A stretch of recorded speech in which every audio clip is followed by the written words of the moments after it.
As you guys know, I backed the Kickstarter from Kobold Press for the Labyrinth. I've already covered the books, and next I was going to cover the Beadle and Grimm Special Edition for the adventures, and I was going to cover the Foundry VTT. The Foundry Worldbook is already ready, but the adventures are not quite ready yet. So first I'm going to take a look at the Beadle and Grimm's GM Vault. This thing is incredible. I don't know why I backed it. I normally wouldn't. This is an extravagance beyond what I would normally do. In a lot of cases, I try to just get PDFs a lot of the time. I have talked about how I do like getting physical books for TTRPGs. I think the art is incredible. I talked about that in my last video. But something like this, I don't know what I was thinking at the time. But so I'm going to do this as an unboxing, but I did really quickly take a look at the insert that talks about what it has, and it made me really wish that I had the Beadle and Grimm box sets for the different D&D campaigns. The fact of the matter is, I just can't bring myself to spend that kind of money for the hobby, partially because there's constantly Kickstarters and constantly needs to buy things, especially if you don't want to stick to just one system. I'll be talking about that at my end of the year blog post and video. But let's get to this. This is pretty exciting. So, incredible box, very cool. This is a Void Dragon. I'm going to open her up. Whew. All right. So, it has this GM Vault page here, which matches the cover of the Labyrinth Worldbook, and it tells you what's inside. I'd like to read the beginning part here, which is just chef's kiss. What's in the box? Greetings, illustrious game master, and welcome to the official GM Vault for Labyrinth. Most of the items found in this box are designed to be used with Labyrinth adventures and are listed below by adventure for easy reference during gameplay. Additional items were provided for use with the Labyrinth Worldbook to help bring your own tales of the 10,000 worlds to glorious life. So they have annotated dungeon maps, they have battle maps, in-world handouts, a GM screen, magic item cards, and encounter cards. I do really like the idea of magic item cards. This is not a wholly new idea, but it is definitely a trend right now that Daggerheart is the biggest example of, having cards for the players. Something physical they can look at, hold, tactile. Something about the way that a lot of our human brains work. If we can look at something, if we can touch it, it affects us differently than if we just have it written down somewhere or we have to look in the rule books. I'm a big proponent of spell cards in general. It really helps you understand what your spell does, and you don't have to keep flipping around to look. And you, as you look at the table, I think we all would like to look and say, "Wow, look at all the spells I have!" Right? And then the encounter cards. I've seen other people do something like this, and I've thought about doing it myself for some games. So basically, it's supposed to be, on this side is the monster art, and on this side is the stats. And I love that idea. I think this has really inspired me to go ahead and do what I've been thinking of doing all this time.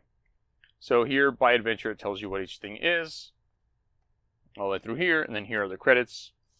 Let's take a look at this thing. So we have some bubble wrap here to protect things. Okay, so here are our item cards. The other good thing about item cards, I did have one of my players say, I would like to have some cards to represent the items so that I remember that I've been given something out of the ordinary. So just opening this up here. So they're about maybe 25 to 50% taller, I know that's a big range, than a playing card. It's about almost, so it's definitely bigger than my palm and almost my whole hand. So this is the Wanderer's Skein. It's a wondrous item, very rare, requires attunement. 16,500 gold pieces. And so when you're, if one of your adventurers gets this item, so here's this side of it. There's nothing particularly special on this side, but on this side it does show you what it looks like. And so you hand it to them. Here's the thing you have, and so then they can do it. So that's really cool. Look at all these items. Oops. It's pretty cool. Cloak of the Far Traveler. Awesome. Okay, so that's that. Okay, now over here, this is really thick here. Oh, so these, okay, this is way bigger than I thought it was going to be. This is incredible. Also, this guy right here, this artwork, it makes me think of Krang from the Ninja Turtles cartoon. I don't know if he was also in the original comic book, but it's like a little octopus alien monster with a big machine. This is really cool. So let me pop this guy open. I think I might use these tweezers to help me here.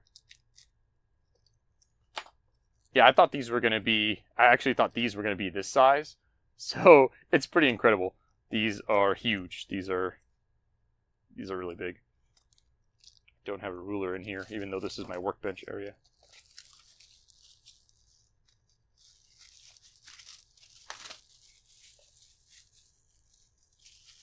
So I'll just put that over there.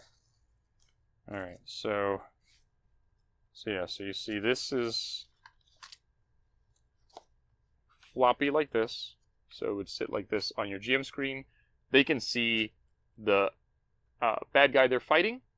And on your side, you've got all their stats, which is really cool.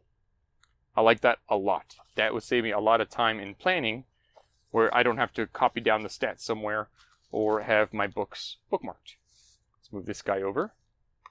These are all the player handouts. These are extremely well done. Look at this faux handwriting here. Let's see.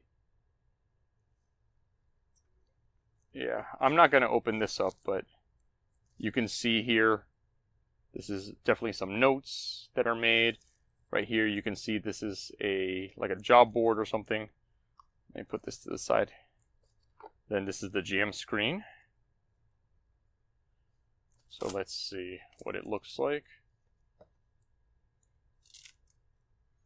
All right, so Labyrinth.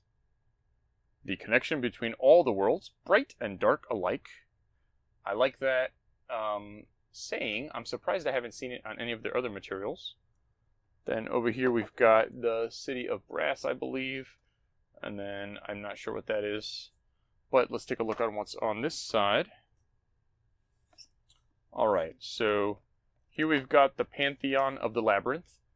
If you are familiar at all with Kobold Press, they've been using the same gods for a long time. These are the same gods that they have in Midgard. So it tells you their domains, their worshippers, their weapons, the Labyrinth gods, the dark gods. But yeah, these are the main ones. Here is a map. They've been showing this a lot since the... Let me bring it here. There we go. Since the Kickstarter started. So essentially, they've always had Yggdrasil and Midgard connected because Midgard is very based on Norse mythology. But now it connects to the Hells.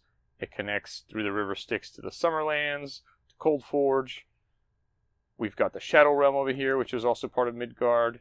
Celestial Worlds, the Astral Sea, and then the Void, and then Air, Water, Earth, and Fire.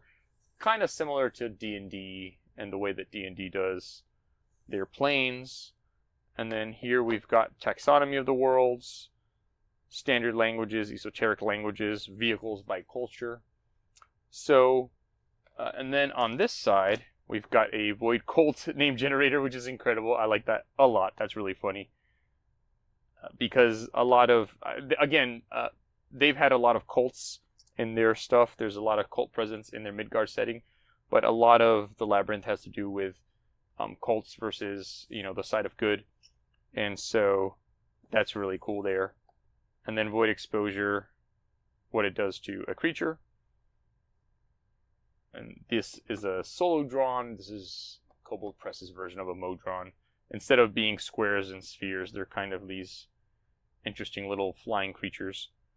So this is pretty neat because I already have a bunch of GM screens. And I don't need that information again. I don't need to know what prone is. I don't need to know what are the things in it. Oh, how a spell goes, things like that. This is specific to the setting, and that makes it useful to me when I'm playing this setting. And a lot of GMs will probably have already memorized all the typical things that are normally in those. So I like this. This is very, very useful to me. And I would probably put my monster stuff over the map and maybe the Pantheon. Those are the ones I'd probably be using the least myself. And also they're the most central, so that's where the players are going to be looking.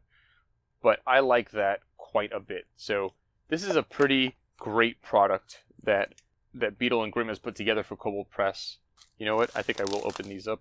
I'll open it up partially. So let's see. So yeah, look at this. It's distressed. It's all folded. That's really cool. I mean, you could do that yourself, but it does take time. So to have this done already, here's a hand-drawn map. Here is... Oh my god, this is so cool. I was just thinking about doing this for a game with my kids where I was going to make a menu for the inn that they go to, and they've made this menu. This is so good. Oh, wow. Beadle and Grimm, you guys have really outdone yourself. This is so good. This is, and also I'm inspired now to actually go through with it, because I was like, well, are the kids going to like it? But yeah, I think I'm definitely going to do it now. Let's see. So here is, can I take this out without messing it up? There we go. So yeah, so this is like something you would see on a job board. Oh, this is so cool. Okay, yes. Let me just... Oh, the maps are here too. Okay, all right. Let me... That's the one thing I hadn't looked at yet. Okay, so let me just put that there. All right. So I'm going to put the handouts to the side. So this first one here... Oh, this is a biggie. Okay, let me get this to the side too. Okay, so there are 1, 2, 3, and 4 battle maps. I'll look at those in a second. Oh, okay, cool. All right, so let's see. Let's see how big this guy is. So here, and then... Okay, so this, I would say this is about the same size as the maps from Dungeon in a Box, which I was subscribed to. It would take up, you know, like about 60% of a coffee table. So it's got, and it is a flip mat, as they call it in Pathfinder World. It's double-sided. So, and this is actually smaller than that one. So if I were to actually, are these all the same size? So this one's a bit bigger. So let's see what this one would do here. Oh wow. Okay, yeah, this would definitely take up almost the whole coffee table, which is one of the places that we play with the kids. I'll usually get a folding, like a card table for myself, and the kids will play on the coffee table. So that is great stuff there, great quality stuff there. So these are the annotated GM maps. Okay, I have been wanting this to exist forever, and I thought I was crazy. I thought that I was maybe just being a diva, but oh my gosh. Oh, and they're double-sided. So here, so that one has notes on that side. Notes. Okay, so they are sometimes double-sided, sometimes they just have notes. But okay. Oh my gosh. So I interrupted myself because I was so fascinated with this. So I have been thinking that I'm a diva because if you're playing on a virtual tabletop, then this is already there. No big deal, right?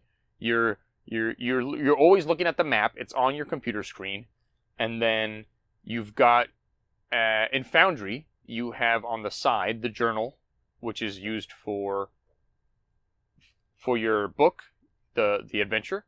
And so the journal has all this information, and you're looking at the map with the players, so it's fine. It's doable, and it works well.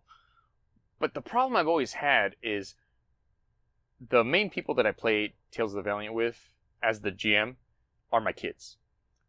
And interestingly enough, my kids are not really into virtual tabletops. They would much rather play with pen and paper.